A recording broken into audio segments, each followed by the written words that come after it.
Ako ang aking sarili sa paglilingkod sa bansa.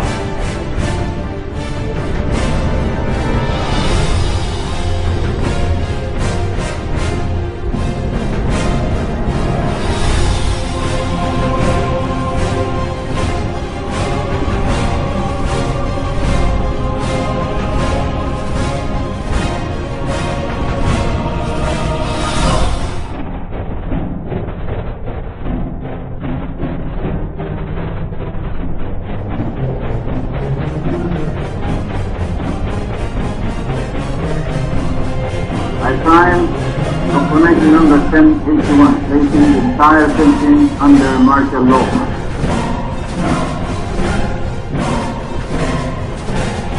When Marcos declared martial law in 1973, he threw Ninoy in jail along with a number of other people.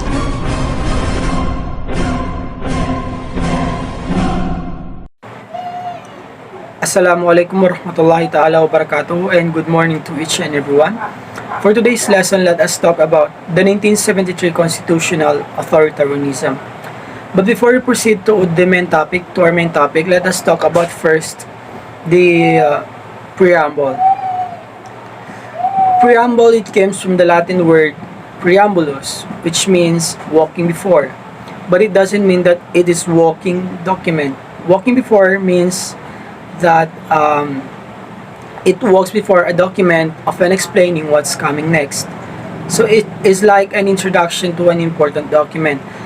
The question is, if it's just an introduction, is it still important to know preamble or to study the preamble? The answer is yes. The preamble may not be a part of Constitution, nor a source of right, but it tells the authors of the Constitution and the general purposes of the Constitution. Did you know that not all Constitution have a preamble?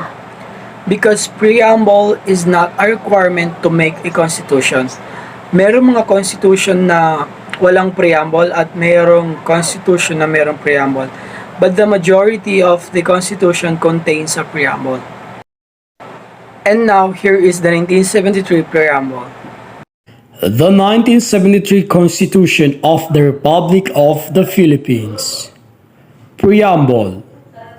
We, the sovereign Filipino people, imploring the aid of divine providence, in order to establish a government that shall embody our ideals, promote the general welfare, conserve and develop the patrimony of our nation, and secure to ourselves and our posterity the blessings of democracy under the regime of justice, peace, liberty, and equality, do ordain and promulgate this Constitution.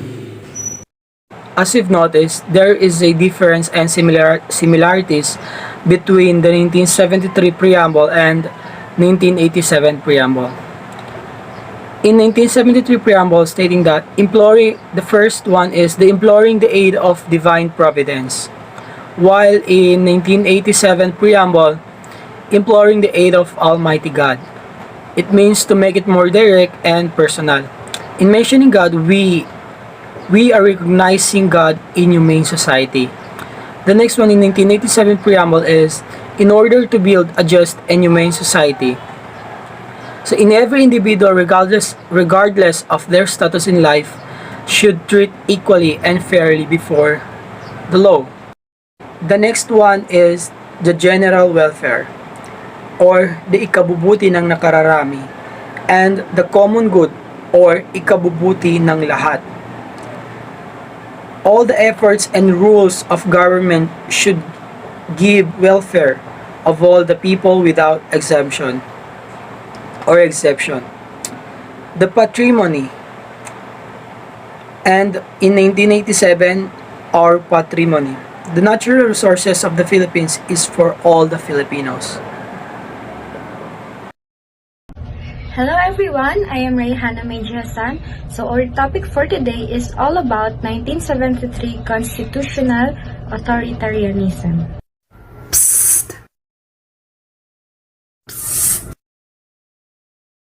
Hey you! Do you know what is a constitution is?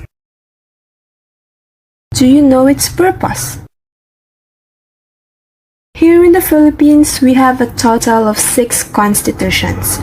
And in this video, we will talk about one of its constitutions, the 1973 Philippine Constitution. But what is a constitution? Let me introduce to you what is Constitution. Constitution, the basic principles and laws of nation, state, or social group that determine the powers and duties of the government and guarantee certain rights to the people in it. A constitution provides the basis of governance in a country, which is essential to making sure that everyone's interests and needs are addressed.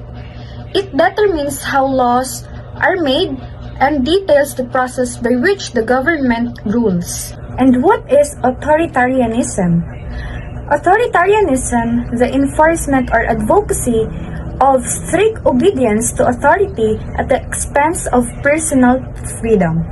Lack of concern for the wishes or opinions of others.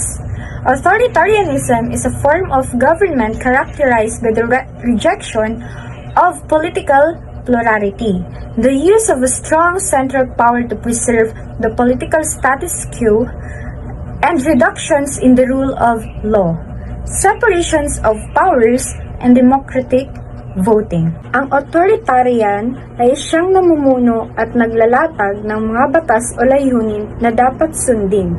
Sila yung may authority like government officials.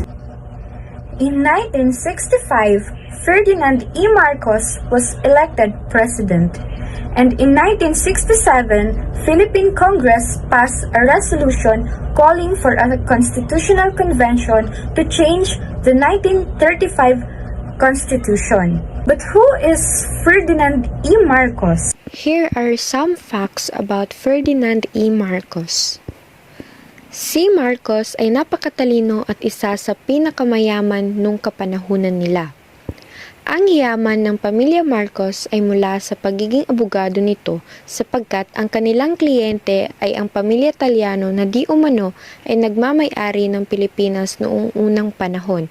Ang bayad sa kanyang pamilya ay tolenadang ginto. Bata pa lamang ito ay naakusahan na siya sa kasong murder subalit hindi kumuha ng abogado upang mapagtanggol ang kanyang sarili. Bagkus, siya mismo ang nagtanggol sa kanyang sarili at naipanalo naman niya ito. Batang Marcos rin ang nakakuha ng pinakamataas na grado sa pagiging abogasya dahil grade lamang nito ay halos 100%. And speaking of Constitutional Convention, a Constitutional Convention is a gathering for the purpose of writing a new constitution or revising an existing constitution. Members of a Constitutional Convention, sometimes referred to as delegates to a Constitutional Convention. Carlos P. Garcia was elected as a President of Constitutional Convention. Ngunit sa kasamaang palad ay pumano ito kaya ang pumalit sa kanya ay ang Vice President na si Diosdado Macapagal. Diosdado Macapagal, a president who worked to suppress graft and corruption and to stimulate the Philippine economy. He introduced the country's first land reform law, placed the peso on the free currency exchange market, and liberalized foreign exchange and import controls. Trivias about Diosdado Macapagal. Diosdado Pangan Macapagal was the 9th President of the Philippines. He is known for changing the country's Independence Day from July 4 to June 12. June 12 is the day President Emilio Aguinaldo declared independence of the First Philippine Republic from the Spanish Empire in 1898. But then, before the convention finished its work, martial law was declared. Just so you know, martial law involves the temporary substitution of military authority for civilian role and is usually invoked in time of war, rebellion, or natural disaster. When martial law is in effect, The military commander of an area or country has unlimited authority to make and enforce laws.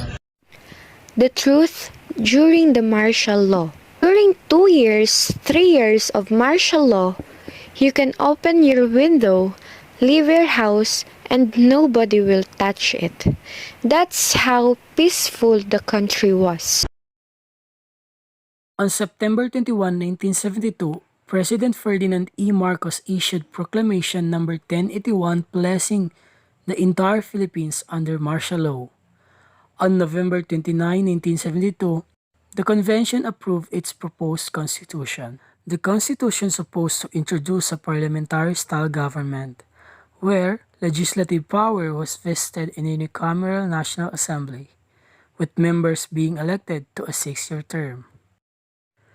On January 17, 1973, President Marcos issued Proclamation No. 1102, announcing that the proposed constitution had been ratified by an overwhelming vote of the members of the highly irregular citizen assemblies.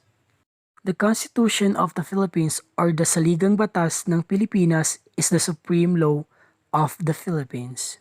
The 1973 Constitution, composed of a preamble and 17 articles, provides for the shift from the presidential to a parliamentary-style system of government. The Constitution vests the legislative power in the National Assembly. A Prime Minister is elected from among the members of the National Assembly and serve as the head of government and Commander-in-Chief of Philippine Armed Forces. The President was to be elected as the symbolic and ceremonial head of state, chosen from the members of the Nation Assembly, with a 6-year term. The situation of martial law was very turbulent. So, if you're going to recall the past, napakagulo ng Pilipinas. However, Benigno Ninoy Aquino, kumbaga siya yung nakikita ng mga tao na pwedeng ipalit sa kay Ferdinand Marcos. But then, ang nag-run as a president ay si Corazon Aquino.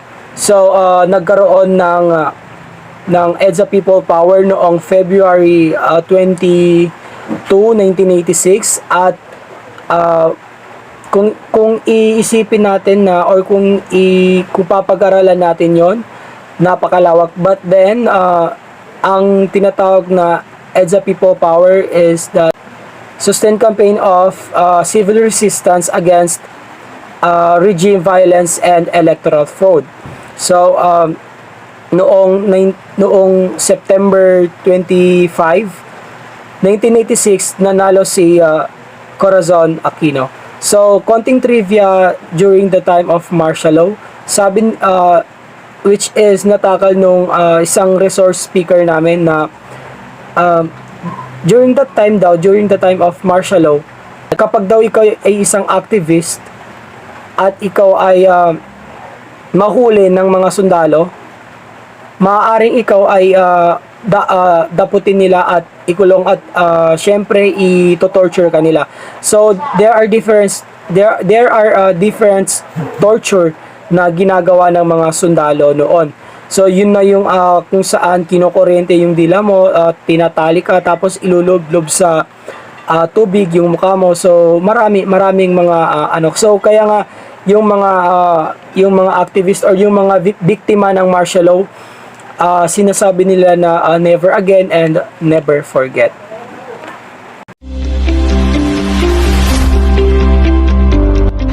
Hi everyone, my name is Mary Angel B. Buot and I will explain the 1987 Constitution after martial law. The government of President Corazon Aquino had 3 options when it came to the Constitution and being given the power to make changes. First is to revert the Constitution. They were forced to have general elections because Marcos disbanded the bicameral legislature. The second is to keep the 1973 Constitution and be given the authority to amend it. Third is to start a new and break from the vestiges of disgraced dictatorship. During her presidency, she was was given a power to make reforms or start a new, decided to make a new constitution. President Aquino declared a transitional constitution on March 1986, would exist for a year while a constitutional commission and created a permanent constitution. Many aspects of the old constitution were preserved in this transitional constitution, which was dubbed the Freedom Constitution and included a reworked version of the president's ability to rule by decree. President Aquino chose the 48 members of the convention. It mostly restored the system that Marcos had dismantled in 1972, but with additional presidential controls based on Marcos' experience. However, based on Marcos' experience, additional controls on the presidency will be implemented. On February 2, 1987, the new constitution was formally adopted. The new constitution is composed of a preamble and 18 self-contained articles. It established the Philippines as a democratic republican state where sovereignty resides in the people and all government authority emanates from them. It allocates governmental powers among the executive, legislative, and judicial branches of the government. The President and his cabinet, whom he picks, lead the executive branch. The President's power is restrained by strong checks from the two co-equal branches of government. The legislative is the Congress and the judicial is the Supreme Court, especially during times of emergency, to avoid what happened during the reign of Ferdinand Marcos. The administration of succeeding President Benigno Aquino III had little interest in charter changes, with the exceptions of those proposed by various members of Congress, including Speaker of the House Feliciano Belmonte Jr., who attempted to amend the Constitution to include economic provisions aimed at liberalizations. This effort was never completed. President Rodrigo Duterte won the 2016 presidential elections on a platform centered on law and order, pledging to eradicate crime by executing tens of thousands of criminals in a uprising of populism. He is also a supporter of federalism, a form of government that combines a central or federal government with regional administrations in a single political system. His past as a local leader in Mindanao, which has been engulfed in poverty and war for decades, has influenced his work.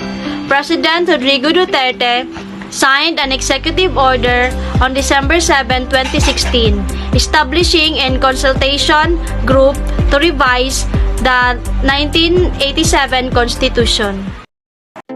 Assalamualaikum warahmatullahi wabarakatuh. Good day everyone. I'm Siti Nurhalisa Aleso.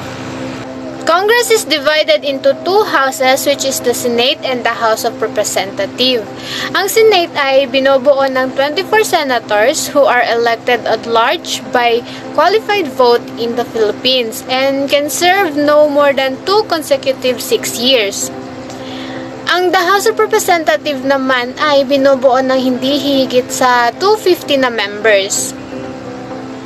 Ang the House ay kumakatawan sa iisang particular na lugar at bumubuo ng halos 80% ng kabuuang bilang ng mga representative.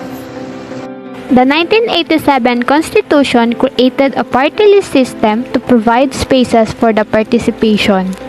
Itong party list na ito ay bukas sa mga underrepresented community sectors or groups gaya ng labor, peasant, urban, poor, indigenous cultural, and other such sectors as may be defined by law. Party list representatives may fill up not more than 20% of the seats in the House. Bukod sa exclusive power, pwedeng magdeklara ng war ang Congress sa pamamagitan ng boto ng nasa upper and lower house. However, is also subject to an executive check as the President retains the power to veto or stop the bill from becoming a law. Ibig sabihin ng veto ay kakayahan ng isang presidente, pinuno or grupo ng mga bansa na magpawalang bisa ng isang batas. Pwede lamang ito mapawalang bisa ng Congress ang kapangyarihang ito with a 2/3 votes in both houses. Ang Philippine court system ay binubuo ng Supreme Court at Lower House. Supreme Court ay may 15 members. Ang mga members dito ay pinipili ng President nang hindi na kailangan ng confirmation ng Congress. The Constitution also established 3 independent Constitution Commission. First ay Civil Service Commission, a central agency in charge of government personnel. Second is Commission of Election or COMELEC, mandated to enforce and administer all election laws and regulations. Third is Commission on Audit, which examines all funds transaction and property accounts of the government and its agencies. Para ma-promote ang ethical and lawful conduct ng gobyerno, nabuo ang Office of the Ombudsman para mag-imbestiga, magsiyasat at manghingi ng mga dokumentong patungkol sa mga transaksyon at kontrata. Ang ombudsman ang magiging mata at tainga ng mga tao. Sila rin ang tagapagmatsyag, isang karagdagang hakbang upang tiyaking hindi aabusuhin ng mga nasa posisyon ang kanilang kapangyarihan. Changing the Constitution is a perennial issue that crops up, and terms such as cha-cha, con-as, and con-con are regularly thrown around. Article 17 of the 1987 Constitution provides 3 ways by which the Constitution can be changed. Ang Constituent Assembly or CONAS ng Congress ay maaari silang magtipon para mag-propose ng revision or amendments para sa ating Constitution. However, it is unclear whether Congress will vote as a single body or separated. Another method is where Congress, upon a vote for 2/3 of all its members, they can call for a con-con kung saan may mga elected delegates at itong mga delegates na ito, sila yung mga magpo-propose ng amendments or revisions. So, sino itong mga delegates na to? So, this can come from the ordinary Filipino, siguro yung mga intellectual. Yun nga lang, the current constitution does not provide for a method by which delegates to the CONCON are chosen. Ang third method naman ay tinatawag na People's Initiative. In this method, amendments to the Constitution may be proposed by the people upon a petition of at least 12% of the total number of registered voters. Yun nga lang, this can only be done once every 5 years. Yun nga, the process is lengthy, costly kasi you have to gather a lot of votes. Amendments or revision to the Constitution ay magiging valid lang kapag ratified by a majority of the votes cast in national referendum. The President, members of Supreme Court at protected officials tulad ng Ombudsman ay maaari lamang i-impeach ng the House of Representatives. This impeachment will then be heard in the Senate. This is just another safeguard in this government's effort to promote moral and ethical behavior. Again, I am Ryhannah Mae Hasan. So now, we were going to talk about changing of Constitution and what will be the attempts to amend or to change the 1987 Constitution. When we talk about the amending or revising the 1987 Constitution, we're only referring to the term charter change or cha-cha. Cha-cha is either we are amending or revising the Constitution. So what do the changes to the Constitution look like? The proposals may come in the form of amendments or revision. They are significantly differ to each other. We don't use them interchangeably. When we talk about amendment, it is an alteration of one or per specific and separable provisions without changing or affecting the whole Constitution itself. Revision, from the word revise, it involves rewriting the Constitution. So who will draft and discuss the proposed changes? We have three possible entities or methods. First is Congress. For the sake of review, the Congress was composed of Senate and the House of Representatives. They will act as Constituent Assembly or the CONAS. The specially elected delegates called the Constitutional Convention or CONCON. And finally, the people. Yes, we can propose change the Constitution through people's initiative. 1987 Constitution imply it will only be valid when ratified by the majority of the votes cast in national referendum or plebiscite. So what happens to an amendment when it's not ratified? The one possible scenario predicts a Congress or CONCON depending on the method. Second is dismissed or thrown. There have been many attempts to change the 1987 Constitution. Why do we need to amend or change the Constitution? Just like any system or document, there is no such thing as perfect constitution. Even the Constitution United States is actually not quite perfect. There are weak provisions. The first attempt is during the time of Ramos. It was then Secretary of National, but it was exposed to the media and it never proposed. The second effort happened in 1997 when a group called PERMA hoped to gather signatures from the voters to change the Constitution throughout the People's Initiative. Going back to the People's Initiative, it can only amend the Constitution. It cannot revise or change the Constitution itself. Joseph Estrada, the succeeding president, ay bumuo ng commission para maimbestigahan yung mga issues. Pero ito ay nablock ng mga different entities. Matapos mapalitan si Estrada ng kanyang vice president na si Gloria Arroyo, then the House Speaker Jose de Venecia endorsed constitutional change through a constituent assembly, which entails a 2/3 votes of the House para ma-propose ng amendments or revision to the Constitution. Itong initiative na to ay hindi rin naging successful dahil na rin sa controversy and scandal. Kasali na rin yung gustong pag-extend ni Arroyo bilang president, which is hindi pinayagan ng Constitution.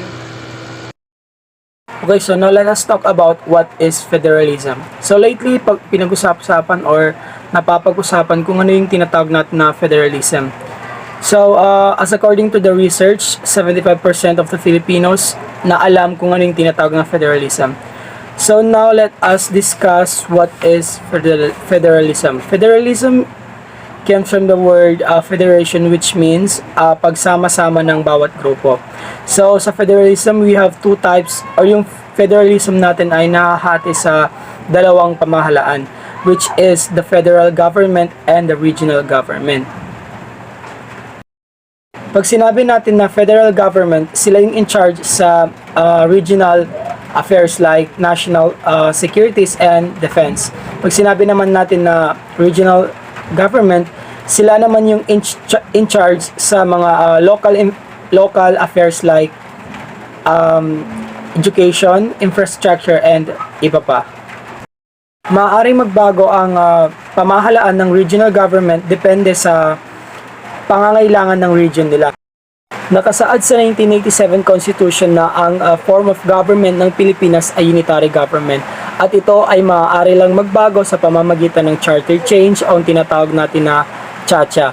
So ang charter change ay ang legal na proseso ng pamamaraan ng pag-review, pag-revise at pag-change ng 1987 Constitution. So ano naman yung tinatawag natin na unitary government? Ang unitary government naman ay isa itong pamamahala na kung saan sentralisado lang ang kapangyarihan sa isang unit lamang. So halimbawa nito is ang kasalukuyang government natin ngayon. So here are the pros and cons of the federalism. Mahahati ang Pilipinas sa maliliit na region states. Pangalawa ay ang magkakaroon ng sariling gobyerno at magiging independent ito sa isa't isa. At ang pang-apat naman ay paggawa ng law at ang pag-implement nito. Ang panlima naman ay makaka-focus ang regional government sa kung ano yung pangangailangan ng region nila. At ang pang-anim naman ay malaki ang kita at bahala sila sa kung ano yung gagawin nila sa kita na nila. So here are the cons of federalism. Unang-una ay ang pagkawatak-watak in terms of cultural and religion. Pangalawa naman ay ang pag-uusbong ng political dynasty at ang pangatlo naman ay resources inequality kasi nga halimbawa sa region state na to masagana yung resources nila habang doon naman sa kabilang region ay kulang yung resources nila, so magkakaroon ng inequality. So ang ibig sabihin although magkakaroon ng import and export of halimbawa sa products, but the resources ay kumbaga mahirap siyang gawin kasi nga yung bawat region ay mas focus sila sa kung paano nila palawigin yung resources nila. Federalism in the Philippines was supported by President Rodrigo Roa Duterte in the 2016 presidential election nang sabi daw na instead of concentrating the wealth sa Manila, sa federalism ay magkakaroon ng distribution ng wealth sa bawat region ng Pilipinas.